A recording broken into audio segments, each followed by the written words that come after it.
L'invité de Paris Direct aujourd'hui, c'est vous, CAC. Bonjour. Bonjour. Bienvenue sur ce plateau. Vous êtes dessinateur de presse. On vous retrouve tous les jours à la une du quotidien L'Opinion. Le meilleur de vos dessins de l'année dernière est rassemblé dans ce petit livre, le CAC 40 de L'Opinion. Et puis vous êtes le président de Cartooning for Peace, Dessins pour la paix. On en reparlera dans un instant. Quelques mots d'abord, si vous le voulez bien, de ce très grand nom du dessin français qui est décédé hier, Claire Bretéché. Vous ne faites pas tout à fait le même métier. Quoique, d'elle, qu'est-ce que vous retenez? Son humour, sa liberté?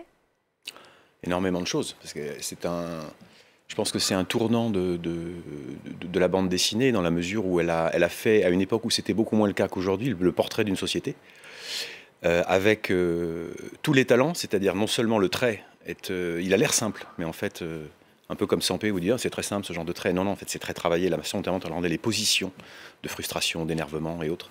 C'est très élégant, c'est un trait simple et élégant. Et puis son humour, c'est-à-dire que c'est extrêmement drôle. Ça, en plus, à une époque, on n'était pas très habitué à avoir des femmes qui soient auteurs de bande dessinée aussi réputées. Une rare femme primée à Angoulême.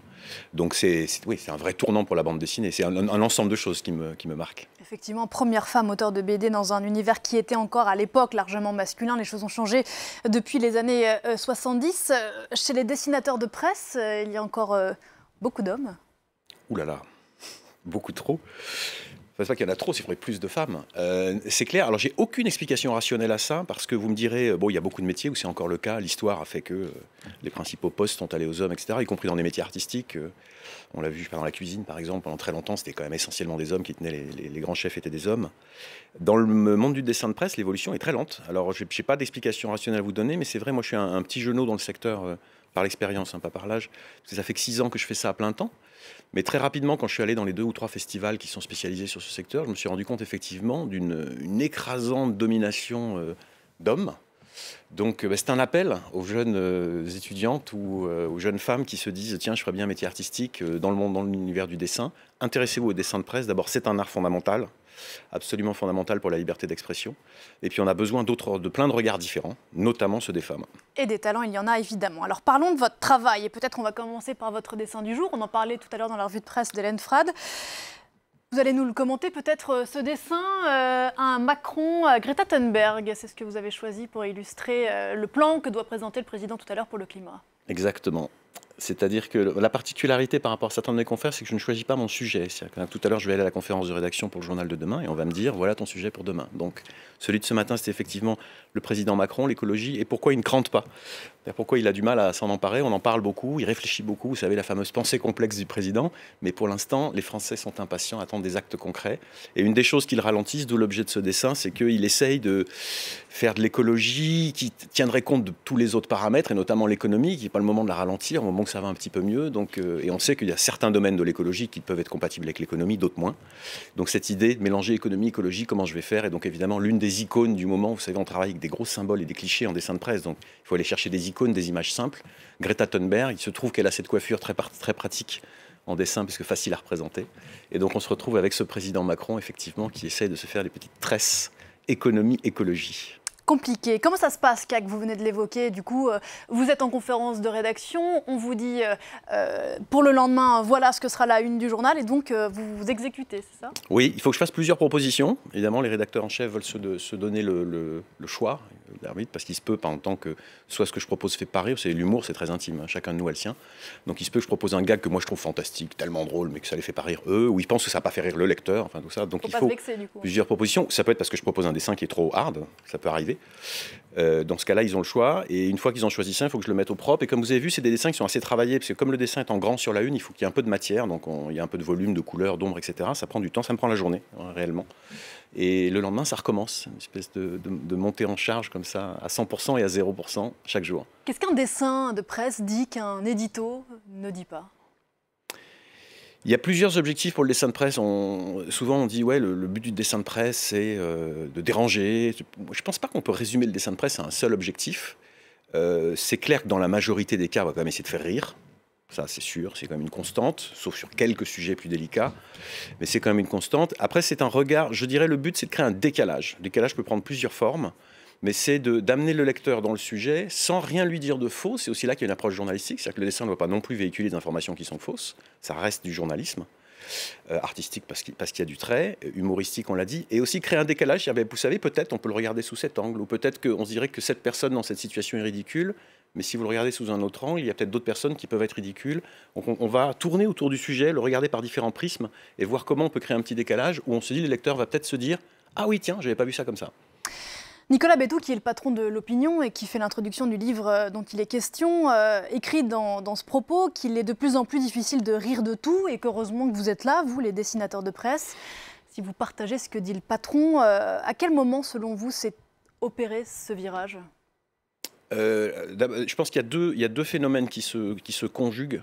Il y en a un qui est très ancien, qui part d'éléments positifs, qui est notre tendance à vouloir toujours ménager les personnes qui sont en situation de fragilité. Donc on corrige notre vocabulaire, par exemple, en permanence. Donc on ne dit plus les aveugles, on dit les malvoyants, on ne dit plus les prisonniers, on dit les détenus, on dit plus... Vous pouvez l'appliquer à l'ensemble du vocabulaire français. En fait. Alors c'est bien, le but c'est de protéger des gens contre des mots qui pourraient devenir péjoratifs, mais évidemment ça crée des brides comme ça que vous mettez sur le langage en permanence. Donc ça c'est un phénomène qui remonte à très très longtemps, et il se conjugue avec l'arrivée du numérique, où là, tout d'un coup, le courrier des lecteurs, qui auparavant se contentait d'arriver au journal et puis on répondait ou on répondait pas, si on voulait le rendre public, on répondait dans le journal ou pas, tout d'un coup, ce courrier des lecteurs, d'abord, est devenu universel, c'est pas que vos lecteurs, puisque le numérique pouvant circuler partout, vous avez beaucoup de dessins qui touchent des gens que vous n'aviez pas prévu de toucher au départ. Et par ailleurs, il s'exprime publiquement, c'est-à-dire qu'il ne vous envoie pas un petit mot juste à vous, il s'exprime publiquement. Et donc, ça se conjugue avec ces espèces de phénomènes très paradoxal, où à la fois pour les personnages, je mets des guillemets publics, hommes politiques, chefs d'entreprise, dessinateurs de presse, journalistes, qui vous voulez, et vous-même, on nous demande d'avoir une parole de plus en plus mesurée, policée, attention, il faut faire attention aux mots qu'on va employer. Mais en revanche, l'internaute lambda, parfois anonyme d'ailleurs, souvent anonyme, alors lui, il peut se permettre de dire n'importe quoi, insultes, menaces... Et du coup, vous autocensurez ? Alors d'abord, je pense que 100% des gens s'autocensurent. Ça dépend de la définition que vous donnez à l'autocensure. Ce qui est sûr, il y a des sujets que vous ne faites pas, que vous ne traitez non, pas. Non, il n'y a pas de sujet que je ne traite pas. Et après, il y a évidemment, en fait, c'est plus en fonction de mon humour à moi. C'est-à-dire qu'à un moment donné, je me rends compte qu'il y a une vanne que je pourrais faire, qui est bien hard, bien caustique, mais elle ne me ressemble pas. Ce n'est pas le genre d'humour que je vais faire, mais ça n'empêche pas de faire de l'humour que d'autres pourraient considérer comme méchant, vous savez, c'est très subjectif. Il n'y a pas de sujet que je ne traite pas. Après, ça serait faux de dire qu'on est libéré de tout. C'est-à-dire qu'après ce qui s'est passé, notamment le drame de Charlie Hebdo, si à un moment donné je me retrouve en situation de dessiner un des musulmans en général, mais plus particulièrement la religion musulmane à travers son symbole, le prophète, je vais forcément me poser la question. Je le fais ou je ne le fais pas? Forcément, je vais me poser la question. Après, chacun de nous est face à ses propres responsabilités, bien entendu. Il y a eu un exemple récent, et vous en avez parlé, c'est celui du coronavirus. Alors, vous avez fait un dessin, vous, CAC, à la une de l'Opinion, je crois qu'on l'a vu à l'instant. Il reprend les codes du drapeau chinois. Alors, celui-ci, ce n'est pas votre dessin. Ça, c'est le dessin du scandale, ça. C'est le dessin du scandale, un dessin qui est paru dans un journal danois qui s'appelle le Jyllands-Posten, qui reprend donc le drapeau chinois en modifiant les étoiles par ces virus. Il a fait énormément réagir en Chine. La Chine a demandé des excuses auprès de ce journal. Voilà, ici, c'est votre dessin finalement qui reprend à peu près... Pas tellement différent. Pas tellement différent, d'ailleurs, c'est intéressant, mais ça dit beaucoup. 5 ans précisément après Charlie, le dessinateur de presse se retrouve souvent et encore au milieu d'embryos diplomatiques. Finalement, je trouve que cette affaire du drapeau chinois, donc c'est Niels Bohr Bogensen, le dessinateur, grand dessinateur danois, et je la trouve assez intéressante pour illustrer ce qu'on est en train de débattre. C'est-à-dire que, franchement, de notre regard à nous d'occidentaux, il dit quoi ce dessin? Il a remplacé les étoiles du drapeau par des virus. Donc, il dit, il y a en ce moment un virus qui est en train de se répandre en Chine, tant et si bien d'ailleurs que même le drapeau lui-même est infecté par le virus. C'est évidemment pas un manque de respect pour les victimes. Pour nous, c'est limpide. On se dit oui, voilà, ça symbolise ça, c'est bien vu, graphiquement, c'est sympa, n'en parlons plus. Ça passe assez rapidement. Et chez eux, vrai scandale. Alors, on peut évoquer le choc culturel. Je pense aussi que ça se conjugue avec, on l'a vu dans beaucoup de pays, il y a quand même un racisme anti-asiatique qui a émergé à l'occasion de ce coronavirus, où tout d'un coup, on a regardé n'importe quelle personne qui avait une physionomie asiatique, un peu de travers comme ça. Est-ce qu'elle est chinoise? Est-ce qu'elle est infectée, etc. Plein de choses se sont sorties. Et à mon avis, ça se conjugue avec ça. C'est qu'ils ont le sentiment que c'est un élément de plus qui vient taper sur eux. Et c'est une erreur de lecture du dessin. Mais ça vous montre comme quoi, même sur des sujets totalement anodins, tout d'un coup, on va vouloir nous faire taire, on va vouloir qu'on arrête de dessiner. Alors, il y a quelques internautes chinois qui ont répondu en dessin, j'ai trouvé ça excellent. Excellente initiative. Plutôt que il y a eu quand même aussi des menaces de mort, des insultes à l'égard de ce journal. Je commençais par le positif. Mais il y en a d'autres qui pensent qu'il faudrait que tout ce qui nous dérange ne soit plus exprimé. C'est vrai sur ce sujet et sur n'importe quel type de sujet. Au point que CAC, un très grand journal comme le New York Times, a quand même décidé il y a quelques mois d'arrêter complètement le dessin de presse. Ça, c'est quand même un signal inquiétant. Moi, je trouve que c'est un signal dramatique au plan symbolique. Ça fait un journal de moins quantitativement, même si ça ne nous arrange pas. Mais le New York Times, c'est quoi? C'est les États-Unis qui est un des pays où la réglementation sur la liberté d'expression est la plus ouverte. En France, elle est assez contrainte en réalité, la liberté d'expression. Aux États-Unis, c'est très très ouvert. Vous pouvez dire des choses qui chez nous paraîtraient abominables, et chez eux, vous avez le droit. Le New York Times, qui est un des grands symboles de la presse à l'anglo-saxonne, tellement sérieuse, etc., avec le Washington Post, c'est quand même les deux grands titres dont vous connaissez tous le nom, et qu'un titre comme ça, alors c'est dans son édition internationale, mais peu importe, qu'un titre comme ça dise, parce qu'il y a eu une polémique sur un dessin, du coup, je vais faire de ce que Patrick Chapat, l'un des dessinateurs licenciés du coup, qui n'était pas responsable du dessin, appelle de la censure préventive. Qu'un journal comme ça dise ça, c'est absolument dramatique, parce que ça veut dire qu'ils ne veulent même plus de polémique. Mais un titre de presse qui refuserait la polémique, qu'est-ce qu'on va écrire? On va plus faire que des articles policés, mesurés, où chaque mot a été fait en sorte de ne pas choquer. C'est pas comme ça qu'on peut faire de l'information, me semble-t-il. Et puis à l'autre bout du monde, CAC, et c'est ce pourquoi se saisit votre association dont vous avez pris la tête à la suite de Plantu, Cartooning for Peace. Il y a des dessinateurs qui sont privés de liberté ou privés de la vie tout court pour avoir dessiné. On ne peut pas les oublier. Évidemment. Alors ça, c'est clair qu'on le voit bien à Cartooning for Peace. Parmi les sujets qu'on couvre, il y a la défense des dessinateurs de presse qui sont en situation de danger. On voit bien malgré tout ce qu'on vient de dire, on reste des privilégiés, nous, dans le monde occidental. On est quand même très très libre de nos mouvements et de nos actes. Par rapport à certains dessinateurs où vous avez énormément de régimes. C'est pas que dans les pays musulmans, d'ailleurs on dit oui parce que c'est par rapport à l'islam et compagnie, pas du tout. C'est pas que dans les pays musulmans. En Amérique latine par exemple, vous avez des pays, Venezuela, Nicaragua, où on a des membres de Cartooning for Peace qui ont dû s'exiler.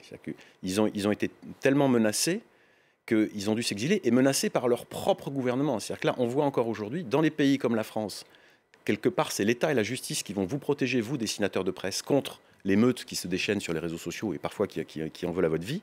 Mais dans ces pays-là, c'est carrément votre propre État qui va mettre votre nom sur une liste en disant les listes des ennemis du peuple, quoi. Il faudrait se débarrasser de cette personne. Donc ça, c'est vrai partout. Il y en a en Asie. Et c'est quelque chose qui n'est pas nouveau, ça pour le coup. C'est le rapport des dictateurs au dessin de presse, mais qui représente bien ce que veut dire le dessin de presse. Pourquoi s'en prendre à un dessinateur de presse, finalement? Le dessinateur de presse, c'est celui qui, dans les régimes où vous voulez imposer la peur, c'est celui qui va vous faire rire. Et la peur et le rire, c'est pas du tout compatible. À partir du moment où vous arrivez à sourire d'un dictateur, vous avez un petit peu moins peur, vous êtes un petit peu en distance. Et lui, il va, avec de l'information en plus, de manière beaucoup plus virale qu'un texte, puisqu'un dessin circule très vite, lui, il va vous créer ce petit décalage, il va vous dire, on peut quand même se moquer, non? Pour les dictateurs, ça non, on ne peut pas se moquer. On peut se moquer ici en France, et bien heureusement. Votre dessin, donc, CAC, d'Emmanuel Macron, avec ses tresses à la Greta Thunberg. Un peu compliqué de finir la coiffure, donc, à la une de votre journal ce matin. Merci beaucoup d'être venu sur ce plateau. Vos meilleurs dessins donc, de 2019, il est beaucoup question des Gilets jaunes. Le CAC 40 de l'opinion, c'est disponible en kiosque, j'imagine. Merci beaucoup. Bonne journée. L'info continue avec Damien Coquet, juste après la pause.